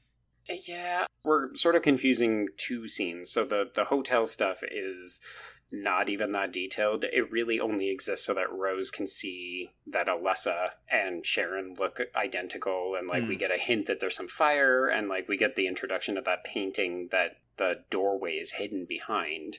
This is sort of where the film starts to lose me a little bit, because it feels very like, get this clue, go to that location, uncover this mystery, take the clue to the next location, blah, blah, blah. And that feels like a video game. I don't necessarily mind that aspect of it. I think it starts getting up its own ass a little bit, but again, when you think about the logic of it, like, okay, why is this hotel key in the janitor's mouth? Then there's a letter in the thing leading to the room. Like, logically, it doesn't make sense. It doesn't bother me that much as like Ghost Alessa popping up in this ruined building and then bursting into CGI fire for like a quick jump scare. I totally agree. Alessa looks like Sharon just discovered My Chemical Romance. I'm like, what the hell are you doing? It's like, we've been in this town for like an hour. What happened? She's like, welcome to the Black Sharon, Parade. did you wander into a hot topic when I wasn't looking? Oh shit, Sharon's discovered mascara. She's gone. God, things will never be the same. Yeah, so then we do get to the church. Yay. Yay. I say yay because I actually think that the set design of the church is really magnificent, but also because we finally get to fucking Christabella, played by the one and only Alice Krieg. So Krieg. Damn it! I do want to point out, so before we get inside the church, the skinning of Anna is awesome. Yes. And I actually, B, sorry, I already said A. B, where are all these people coming from? C, it's shot really well. There's actually a shot of Sybil where it's like with the cameras below her and she's like, it's coming. It's framed really good with the church like right behind her, but it looks like a video game cutscene. And I don't mean that in a bad way, but like Sybil looks almost like a CGI creation in this shot. And it might be a combination of the lighting or whatever, but it looks so good. Yeah, no, totally agree on A, B, and C. Just all across the board. It's a journey. We're here. That skinning, though. That might be one of my favorite moments of the whole film. Yes. It seemed like everything was going a little more subtle, and then when that happened, I was like, oh shit, we're really doing this. This is kind of the turning point of the movie, though, right? The first one's more like your mysterious atmosphere thing, and then the second half is a bit more of a loud, bombastic effects extravaganza. Well, the effects are all over the place. But yeah, the skinning itself, though, oof. And maybe that's also coming from us as horror fans, like chasing that high. Like, oh, I've never seen that before. Yeah, good point. Yeah, you don't see it like this, right? Like, I'm thinking of the stylist, Jill Six's movie, where you see her scalp someone. We watched the short a couple months ago. It's really evocative, but it's a drawn-out, lengthy process so that you can just really sit and revel in it. Mm-hmm. Whereas here, there's something so compelling about seeing a woman just get picked up and this thing just pull off her skin like you're unsheathing like a granola bar or something. It's like, whack. I forgot that he threw the skin at the door, because this is the start of Rose's transformation from like, I've got my waspy white lady color palette of like tans and taupes and grays.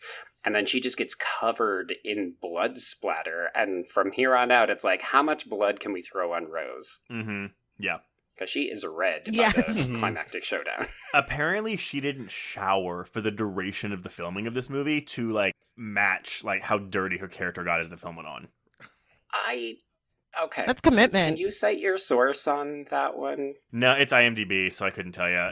So it may be wrong, but it also may have been something that Radha Mitchell gave in an interview. Like, I haven't combed through all of those Blu-ray extras, but there was a making-of featurette from the DVD in 06 that I would not be surprised if it was on there. Because I'm sure for those, that's when they're filming production featurettes, like during the production of the film. So right. I want to sitting in a chair like, yeah, I haven't showered in a month. Interesting. Okay. I would love someone to confirm that for us, because when I read that, I was like, oh, this sounds like some idiot online who doesn't know how movies are made. And they're just like, oh, she doesn't change her clothes throughout the entire duration of the film. And you're like, yeah, because people who are in life or death situations don't stop at a secondhand vintage clothing shop. I'll watch the featurette after this and see if it's in there. If it's not, then it's like, whatever. Someone made it up. I was disappointed that they cover so much ground on it, but they don't cover the costumes, because I do think the costumes are pretty evocative in this, particularly Christabella's, a very striking kind of rat's nest bun mixed with her like very pristine bluey purple number. I need to see this town pre-fire. Well, I guess we do see it a little bit because Dahlia has decent red hair. Mm-hmm. But I'm going back to like what ass backwards town was this where they have a whole cult? The police weren't concerned about them burning children alive because they thought they were a witch. Like I'm thinking about it too much. You've seen The Mist, though, right? You know how this starts. Right, but in The Mist, everyone's like, oh, Marcia Gay Harden's that crazy religious lady. Who do you think Christabella is? No, she gets the people on her side in The Mist once the apocalypse happens, but we're to believe that this cult and this people sacrifice thing existed before Silent Hill went all foggy. I got nothing. I got no defense. I don't know. I mean, any movies with cults will basically show somebody being like, hey, you should come and like live with me in the woods and not have sex with anybody but me. I do get why post Foggy Town, why people are like, oh yeah, we're religious, we're going to be like super culty now, whatever. And I don't dispute the fact that there was a cult beforehand. I'm just like, the police weren't like, y'all are sacrificing children in this wide open American town. Yeah, that's something too that bothers me a lot. Are you telling me the cops wouldn't investigate any of this? Like, if somebody said something, they're just like, nah, it's all right. They're good folks. They're fine. Well, we are forgetting that we do have the one cop figure who is great, which is Gucci, who is revealed in the shitty asides to be the man who actually saved Alessa after she was horribly burned alive. Yeah, a day late and $1 short with that one, bud. And then he apparently, like, fucked off because now he's living in the real world. Alessa was like, you can go. Mom, you have to stay, but I won't kill you. But I'm so confused by that because that's 30 years ago, but he looks exactly the same. I had the same fucking question. It's timey-wimey nonsense. I don't think we can look too far into it for logistics. Well, I think if you don't have Gucci in this movie, the time lapse makes sense. Because, yeah, we can assume that in the town, they're all stuck frozen in time. But Avary had to add in Gucci when the studio wanted more men, and he probably didn't think, wait, what am I going to do about the time? Whatever. Like, it's fine. It's fine. No one's going to notice except for podcasters 15 years from now. Also, every time we say Gucci, I'm just imagining like actual Gucci being in this movie, and the movie is so much funnier. Okay, yes. So Christabella basically tells Rose, hey, if you want your daughter, I can tell you where to go. You've got to stare down this demon. It's at the hospital. So everybody suits up. Off we go. Rose has to memorize the layout, yes, and go all the way to the basement. But this is where Christabella sees a picture of Sharon, and she realizes she looks just like Alessa. And so she flips out, and Sybil has to more or less sacrifice herself so that Rose can get on this elevator to hell. She could have gotten in that fucking elevator. She could have easily gotten in that elevator. I mean, maybe she was like, oh, well, we're going to have to get out of here at some point, too, so I guess I'll take care of it now. Witch! She's a witch! It's pretty good. I find this scene actually very difficult to watch because they just beat the shit out of Sybil. Yeah, for a minute you're like, is she dead? Mm-hmm. I feel like you're supposed to believe that she is until her next scene where she's actually dead. Yeah. Oh, you thought this bitch was dead? No, we brought her back so we could kill her. We're gonna kill her real good. Yes, movie. So we follow Rose as she goes down, and it's basement time, folks, which means we've got sexy, sexy nurses to get through. And I love this sequence. Yeah, it's great. If there's a similarity between both movies, it's that the nurse sequences in both of them are very, very good. I like that this one just uses good choreography as opposed to the sequel, which also uses some egregious CGI. Right. Which could also be the logline for that film. I was just about to call out the choreography. It was, I don't know why I'm getting like Thriller vibes almost. No, I don't think you're incorrect with that, actually. I mean, so yeah, these are dancers that they put in this movie to be the nurses. And so that actually would make sense. All right. Part of it is that the motions for all the creatures are very specific, and I think it's one of those things where this film didn't have to go so hard. They could have just said, oh, shamble like a zombie film. Not to say that people who act in zombie films aren't talented, but this feels like a step up, and particularly where you see... Again, this feels like a very male-gazy kind of thing, because we do have these sexy nurses. They're all wearing stilettos, and their boobs are hanging out. Not quite, but... Sort just for comparison's sake, there are nurses in the first game, but they just look like the nurse who's in the room with her, and they have like a parasitic Quasimodo hump on their back. Okay. Slightly less sexy. Yes, it's not as sexy. Depends on who you ask. Unless you're into humps, no kink shaming. It makes sense to have the nurses like guarding her room because it's her hospital room, but yeah, the sexiness it's like, why? Because this movie is directed at teenage boys from age 12 to 18. Well, we didn't comment on it, but before Anna gets scanned, we do, like, the brief glimpse of nudity in this film is a naked Anna. Yeah. I mean, I guess you can't skin her without that, but... I'm just more like, oh, that's not sexy. No, I it's guess not again, sexy. maybe for Well, some. it's quickly ruined because... Can you just... I'm just imagining you men in there like, oh, wow, she's hot. Oh. Wait a minute. Hold the phone. Yes. Okay, so, folks, we have made it to the exposition dump via Super 8 old-timey video as Alessa details what happened to her. So she was abused, she was sexually assaulted, and then she was sacrificed over hot coals in order to restore the innocence and purity. She was born a bastard. Dahlia would not tell them who her mother was, who the father was. Then she gets teased. Then she gets molested. Then she gets called a witch. Then her mom gets tricked into sacrificing her. And there's a point where the monologue stops and we get rid of the old-timey footage and we're back to Sharon and Alessa. And I'm like, okay, cool, this is over. And then she keeps talking some more and we go back into the old-timey footage for like part 2 of this monologue. She's like, we're not done. Yeah. It's like, sit down, bitch. Oh, wait, no chair. Keep standing. I have Stand more up. to say. Fresh in your drink, I have more. This is going to date this episode extremely well, but it's like that meme where it's like, want to know a story about how this bitch and I fell out? I don't think on my first viewing of this film, I caught everything. I mean, obviously I said earlier I didn't even know she was molested, but there's just so much here. I think it makes sense now, but I don't think on a first viewing you're walking out of here like, that made sense.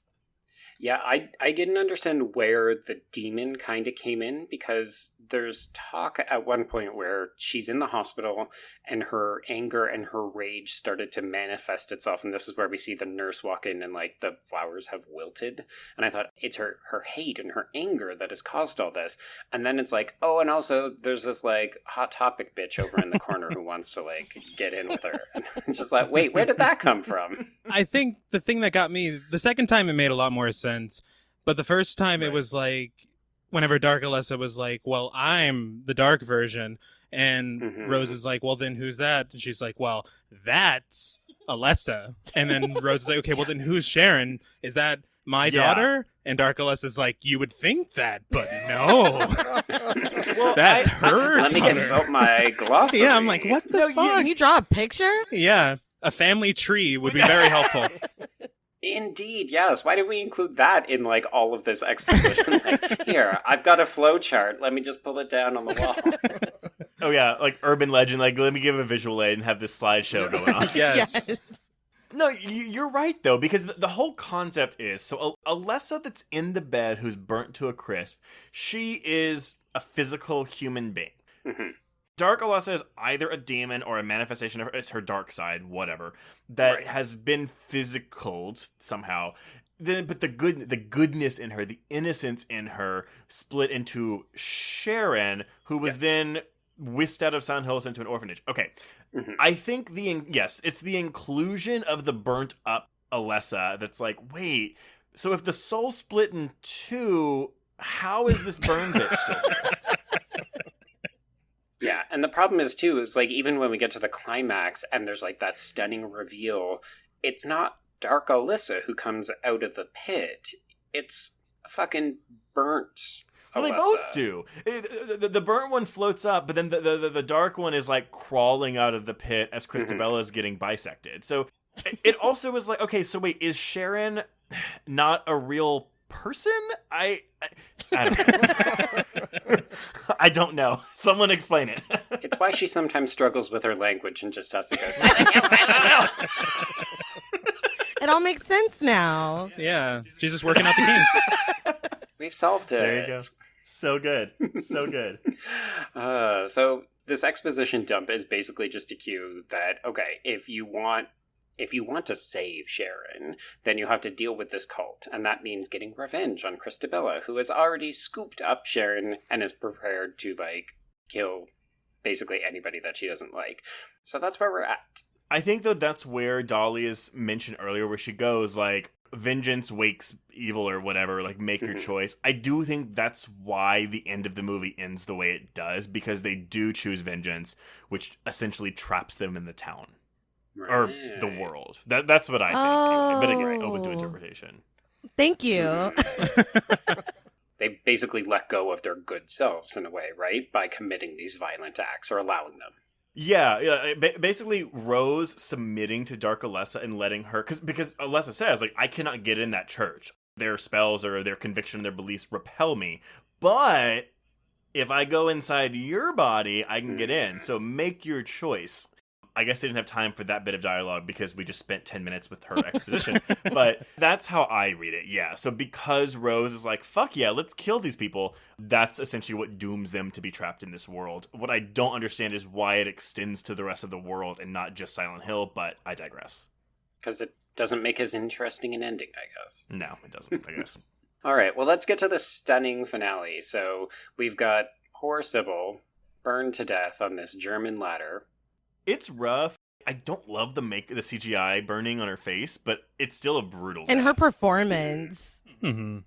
Yeah, Laurie Holden's great.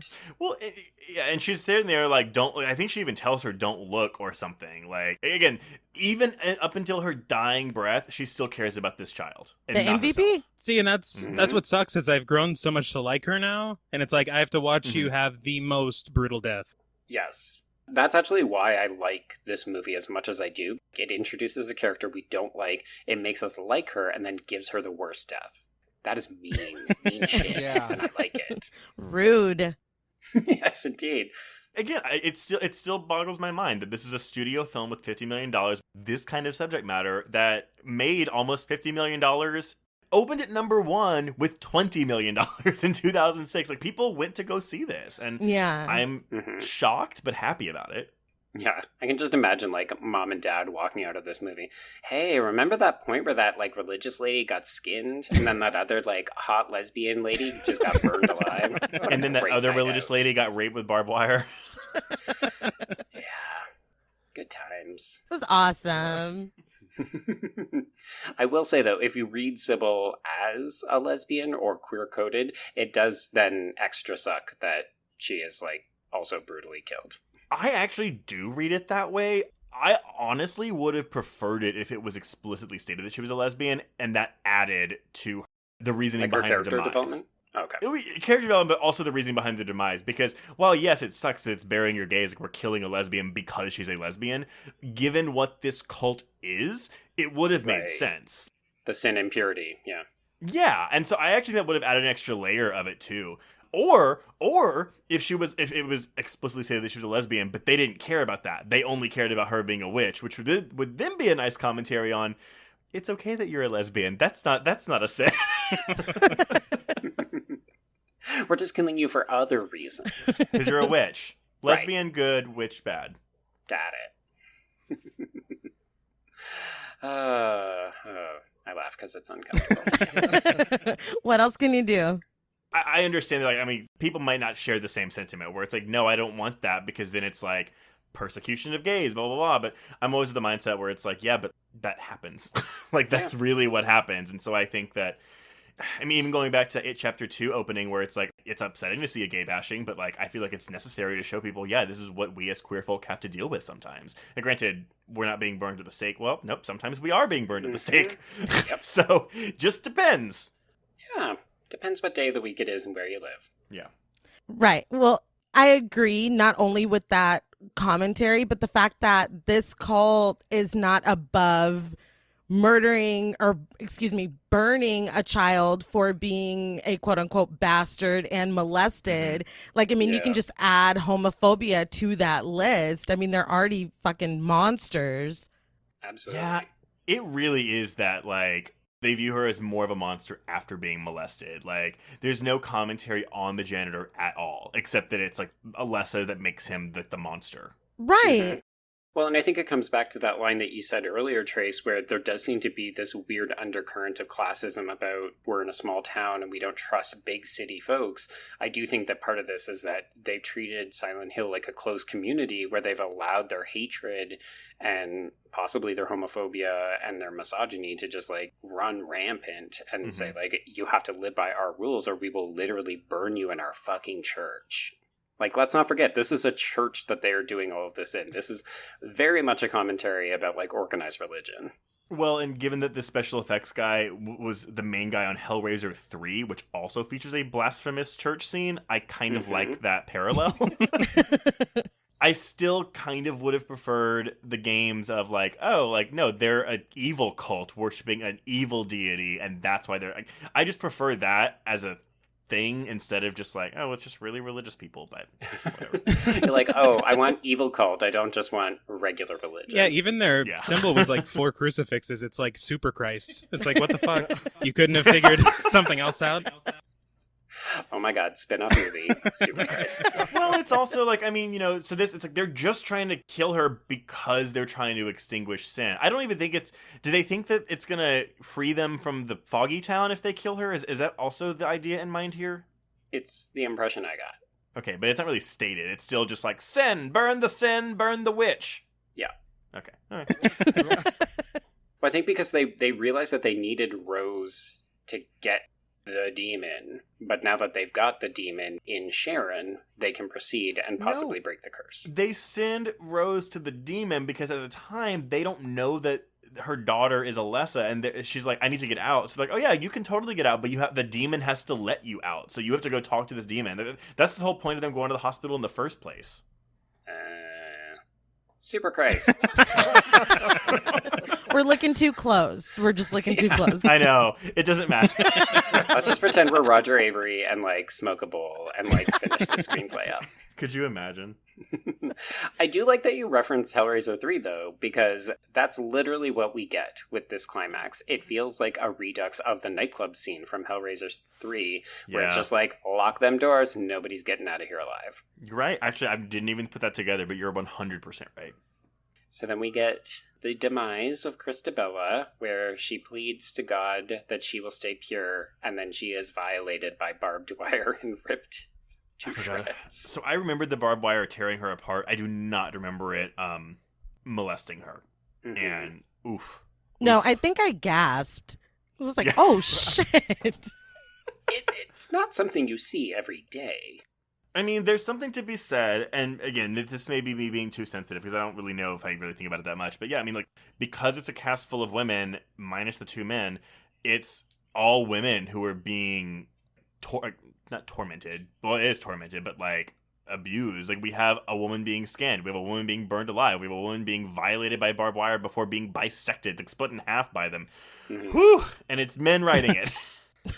Yeah, that part doesn't sit quite as well, and it does make me wonder, like, what would a female written or a female directed, well, I guess we know what a female directed version of this is like, directed by a woman, but yeah, it's the kind of thing that I think people would be focused more on now. Like, if you tried to make Silent Hills 2021, I think people would say, oh, you're going to tell an all-female story.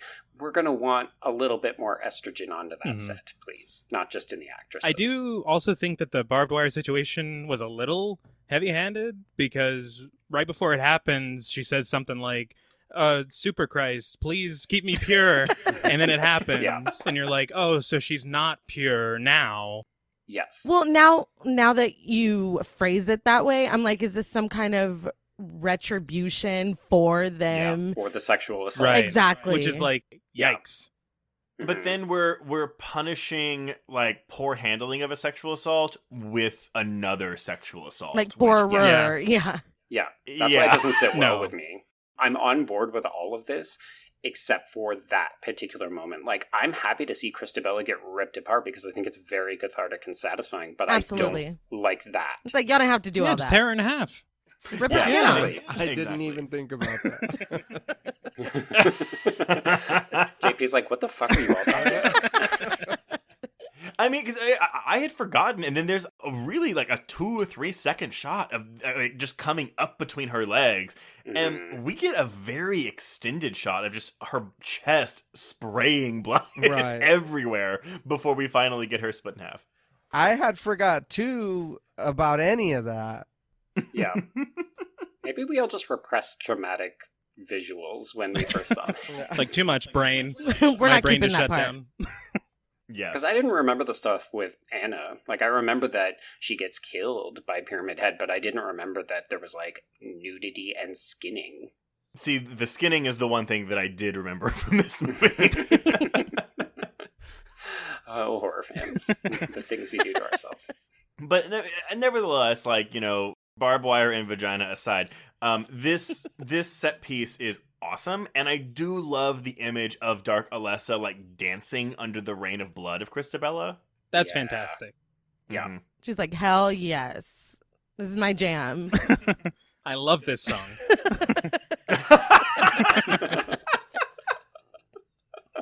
And actually, no, because it's organ music, which was giving me Real House on Haunted Hill remake vibes, too. Me too, Yeah. yes. So, Christabella is dead, and we get to watch other people get murdered. It doesn't have the same impact, of course, because we don't really know who any of these other characters are. Mm-mm. But really, the focus is meant to be on the fact that Rose and Sharon are not privy to any of this. They just kind of close their eyes. We get the scene where Dark Alessa is crawling towards Sharon, and I think we all know what's going to happen, but it's still a little bit creepy. What, like they merge? Yeah. Yeah. Just because it's like, clearly this is also what Dark Alessa wanted all along. She didn't just want into the church, she also wanted to take possession of Sharon. So again, they merge. What happens to that charred little corpse? And by corpse, I mean living human being. No one knows. No. I always took it to be that she got her vengeance, and then she's like, all right, I'm good. Peace out, y'all. She went back to sleep. And this is why, if you had just done the fucking game thing, it's like, hey, we're going to have this child be an incubator for a demon. Okay, cool, the demon is out, we're going to kill it. But there's no, like, there's none of that shit. It makes more sense, which is saying something for a game that is very ambiguous. Although you are then advocating that you would like a child to have an unwanted pregnancy of a demon? I think she vomits out the demon, I think, but I could be wrong. Okay. Yes. Okay. But that is not what happens now. So Sharon gets possessed, and of course, Rose is a big dum-dum, and she doesn't realize, so they leave the church. Dahlia is the only one who is left, and they're like, cool, smell you later. And then they hop in the car and drive home, and Chris cannot see them when they arrive, so they are safe, but they have kind of brought the world of Silent Hill back with them, and oh no, it was all for naught. Yeah. I actually, when I first saw this in theaters, I was really angry at this ending because I was like, what the fuck? Yeah. I found it very underwhelming. And I don't know if that's just because it's not offering us the kind of closure we normally get in a Hollywood film. Yeah, I was going to say, I'm still pretty angry at it. So what now? Yeah, I am a little confused. So Dahlia is her mother. Yes. But she wants to. But I guess maybe so. She doesn't kill her because, oh yeah, mother is God in the eyes of a child. But I guess she's still punishing her because she doesn't stay with her. Like, I'm really confused by that aspect of what this version of Dahlia serves, because it's like, well, so now you have two moms, lesbians. Hey, there we go. And Chris is out of the picture. Yeah, bye, Chris. that was the plan all along. Get rid of the guy. We took the long way around. I mean, honestly, it would have kind of made for a more compelling ending if they had just been like, oh, I guess we're trapped here, but you've got both versions of your mom, your surrogate mom and your biological mom. I mean, she walks into that house, which is foggy as fuck, and she doesn't notice it. She's like, this looks oddly very similar to the fog in that town we just left. I mean, she has been through a lot. She hasn't showered in so long. And Chris is making no impact, so no change there. No. I mean, he's sleeping on the couch. Dead weight. Well, no, that's the symbolism. He's not there, just like he never was there to begin with. Yes. He's wallpaper. The useless penis. Subtitle for this episode. But yeah, exactly. But yeah, so y'all, final thoughts on Silent Hill. I feel like it was competently made. Great looking effects for the time. Felt like it was incredibly faithful to the game. And I didn't get to mention it enough, was the awesome music. I think it fits very well in this film. The length, though, but that's because of studio meddling. Yeah. Yeah, like I said, I'm not mad at this. I feel like there are a couple things. Obviously, the ending I don't love. I don't love the inclusion of the useless penises, but I guess that wasn't their fault. Like you said, T, the music, the nods to the game, and the brutal scenes, like the skinning. I'm here for it because I wasn't really expecting that. No. I feel about the same. I as someone who really liked the game, when I played them, everything looks and like the sounds. It sounds fantastic, and it looks. But yeah, the story is just kind of it's just not working. I wrote after I watched this again, I was like, the first 80 minutes of this movie, I think, are really, really good. I think the second Christabella is introduced is when things like the seams start to show for me. I really do think that given a more cohesive, sensical third act, this could I mean, I still have this movie at a 3.5 out of 5 because I do think that visually it's enough to be like, this is worth. I would recommend this to anybody, and I do think that for those first 80 minutes, like, there's really captivating stuff here. Mm-hmm. The third act, I just think, is just kind of a mess plot wise, and there's just some issues there. But overall, I mean, I like the film as much as I've shat on it this past 2 hours. Well, I think it's a bit of an easy film to find the faults in because they are so evident. Like, you can see how well it's constructed. You can see how well it's shot. And these sets are just amazing. The music is so faithful to the game. There's all these really strong pluses in its corner. We haven't, I think, praised the actresses for doing a really good job for sometimes, like, fairly thin characters. So the actresses, I think, are doing really good work with sometimes shallow material. Yeah, I think it's this runtime, the unnecessary men, the studio meddling, and then that third act that just kind of goes up its own butt. And it makes it feel draggy so that by the time you end this film, even though we've gotten some of the best scenes of the movie in this last act, you're kind of like, I'm tired. Like, I'm fucking Chris on the couch. I'm ready for it to end. But it's still like, I really enjoyed rewatching this. I was like, oh, there's a lot of good stuff in here. Mm-hmm. Yeah, I would agree. Yeah, it's a lot of really good parts that don't necessarily add up to a really good whole. Mm-hmm. Definitely. And that's what we're looking for, a good whole. There we go. Okay. Pyramid hole. What? Well, that will be Silent Hill, everybody. Before we announce what we're covering next week, Travis, Renee, JP, where can people find you on social media? And this is also your opportunity to promote anything you're working on. Perfect. You can listen to Pod Mortem every Monday. We put out a new episode wherever you get your podcasts. I guarantee you can find us there. You can follow us on Twitter at the Pod Mortem. You can follow me at Travis MWH. I'm at Blood and Smoke. And I'm at Real Streeter 884. You can also follow us on Instagram if you'd like us on Facebook, and if you're so inclined, you can pledge to us on Patreon. Oh, we do love a good Patreon. Well, thank y'all so much. Again, and y'all's show comes out weekly, right? Yes, indeed. Every Monday. Every Monday. Oh, good. So you're not monopolizing Wednesdays like we are. Well, thank y'all so much for coming on. It was really fun to admire and make fun of this movie with all of you. Thank you for having us. Thank you so much. If you want to get in touch with us, you can reach us on Twitter and Instagram at Horror Queers and join our Facebook Horror Queers group to hang out with other listeners. You can also find us on Letterboxd to keep track of all the films we have covered on here and on the Patreon. And also our Micro Queer shorts are on there now. We've also got a YouTube channel where we record our Micro Queers recordings, so y'all can either watch those or listen. It's kind of up to y'all. If you have a moment, please rate and review us on your podcatcher of choice. And if you want even more content, please support the show by becoming a patron at patreon.com/horrorqueers.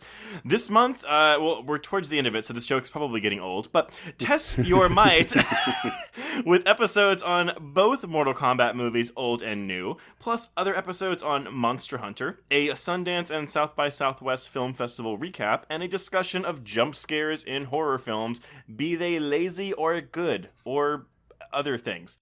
Or both, yeah. Now, Joe, what are we checking out next week? Well, I'm just saying that if this last movie of the month were a character in Silent Hill, it would probably be Stoned to Death by Anna. That's completely fine. We are going to head back to the year 2000 so that we can look at some sexy, sexy boy vampires in The Forsaken. AIDS metaphors as vampirism. Super fun. Super shocking. Yeah. It's a really bad movie, but it's a real fun one to watch. So until then, we can cross out Silent Hill. Yes, and cross out Horror Queers.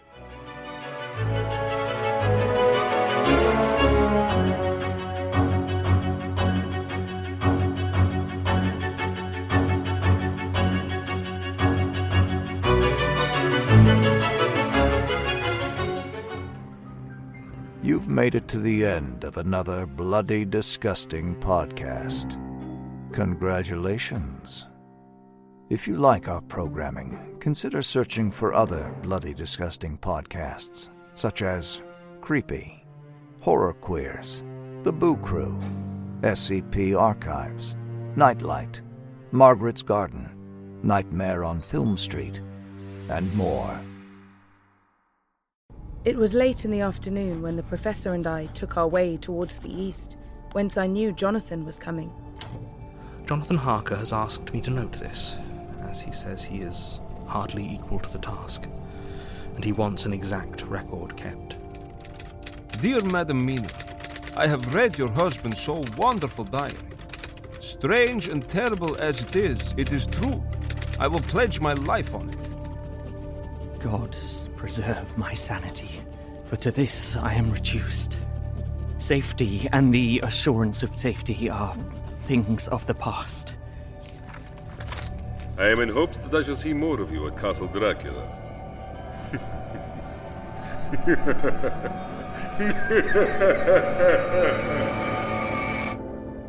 Listen to Regarding Dracula wherever you listen to podcasts, or find us online at bloody.fm.